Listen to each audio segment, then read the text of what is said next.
Newcastle's biggest test so far came at Old Trafford, where they put their record of 8 wins and 2 draws on the line against the champions.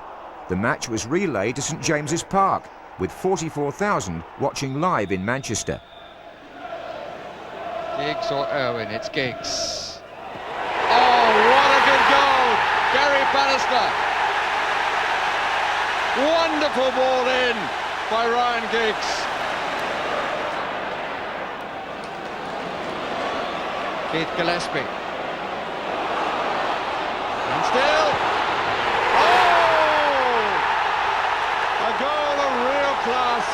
And a goal that helped persuade Newcastle to sign Gillespie later in the season in the Andy Cole deal. Now Blackburn and Kenny Dalglish came to spoil Nottingham Forest's unbeaten record. Cooper at the stretch, only for Sutton. Shearer to Wilcox. Sutton again. I'm frightened to have a go, and why not? Crossley caught by surprise and beaten for pace. Hendry and Berger in the middle. It's Shearer though, and now Sutton. And that should do it for Blackburn Rovers. And that looks like the end of the Nottingham Forest unbeaten run. 2 for Sutton, 2 for Blackburn. So, going into November, only 6 points separated the top 5 clubs. Revitalised Liverpool had a game in hand on the rest. But their Merseyside neighbours were still well adrift at the bottom. Another established club in trouble were Aston Villa, and within a few days, both would change their manager. On Guy Fawkes Day, the fireworks came from Anfield, where Nottingham Forest and manager Frank Clark were mugged by the 19-year-old who'd put the sparkle back into Liverpool. Robbie Fowler was a bright young prospect. On by Rush, he's got to go and get it himself. Out the Leicester clearances by Crossley, chance for Redknapp, got a deflection, and it's in. And I think Fowler will claim it because the deflection was off him.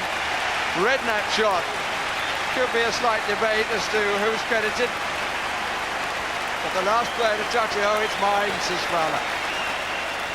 Even now, the fact that 4 clubs would lose their Premiership place was causing panic in the bottom half of the table. For Harry Redknapp at West Ham, a home win over Leicester was vital. Wally. Rush.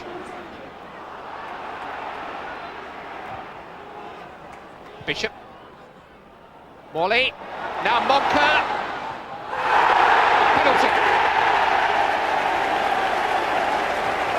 Nicky Bowen's lunge penalised, and West Ham United have a great chance now to take the lead, and who knows, it's been a tight one, maybe win the match. He's done it!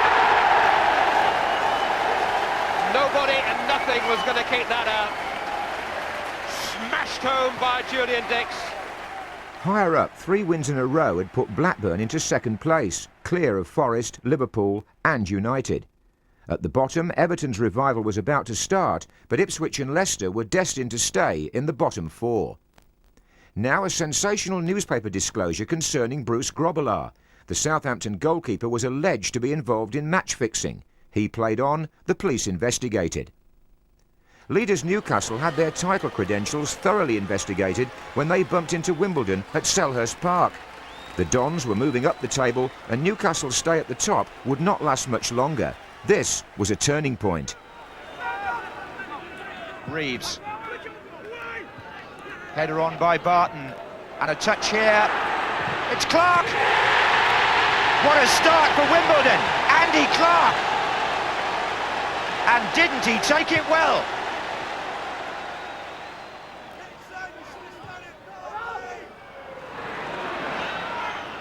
Clark. That's a good run again by Leonardson from midfield. Ikoku now.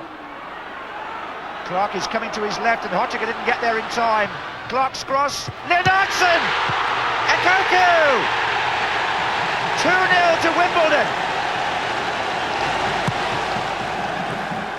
Beresford. Fox. And still Fox. Howie's in there, Beardsley's in there, there's a goal for Newcastle! Peter Beardsley! Albert.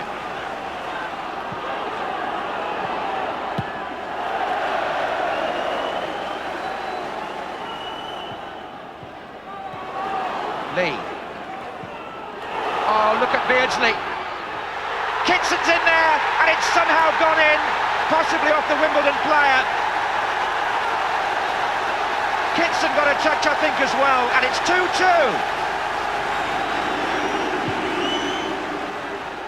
That's Harford, an ex-Newcastle player, in fact. One of his many clubs. Here's Clark. Hodgkin's got to be very careful here. Clark's beaten him again. No, he hasn't. Back pass, though. Leonardson. That's a good cross, too. There's Barton. Oh, and Harford! And Wimbledon have gone 3-2. It's Nick Harford. The form team now were Blackburn. They were in a sequence which would bring them 7 wins in a row. The fourth of these came at Ipswich, struggling at the other end of the table. Here's Slater. Lesotho recover it. Looking for Shearer. Gets it down into the danger area. Sutton. Oh, well, was it over? The linesman's put his flag up. Yes, the goal is given. Craig Forrest with his arms beyond the line when he scooped that one back.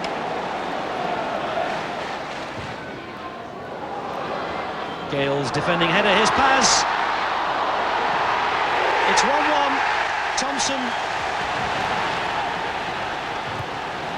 With something like a dozen games to go at the end of last season, Ipswich didn't appear to be in any trouble, but they didn't win one of the last 11 matches.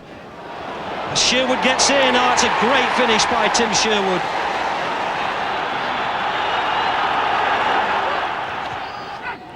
Ripley.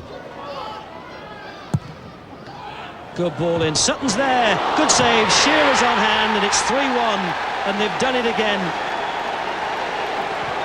So Blackburn were now just 1 point behind champions Manchester United.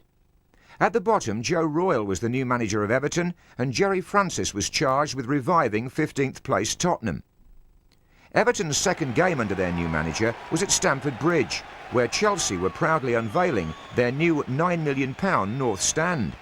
It was supposed to be a day of celebration in West London, but Everton had just beaten Liverpool in Joe Royle's first match in control and had the desire to make it 2 wins in a row. This is in by Ablett.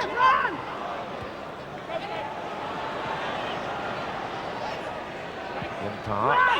Oh, and they got him free right out, and he scored. He was virtually unmarked, and Paul Rideout scores for Everton, a goal made by Anders Limpar. Limpar's old club Arsenal were having a mixed season. George Graham locked horns with Alex Ferguson, and as so often when these great rivals meet, the sparks flew. Strong challenge by Hughes, who's already been booked and who will be off. Hughes, living up to his nickname of Sparky, went off with guns blazing, but that 0-0 draw knocked United off the top of the table. The new leaders, ominously, were Blackburn. Newcastle and Liverpool still in the top 4. Ipswich and Leicester faced a long, hard winter, and now it was down to Brian Little to haul Aston Villa out of the dreaded bottom 4.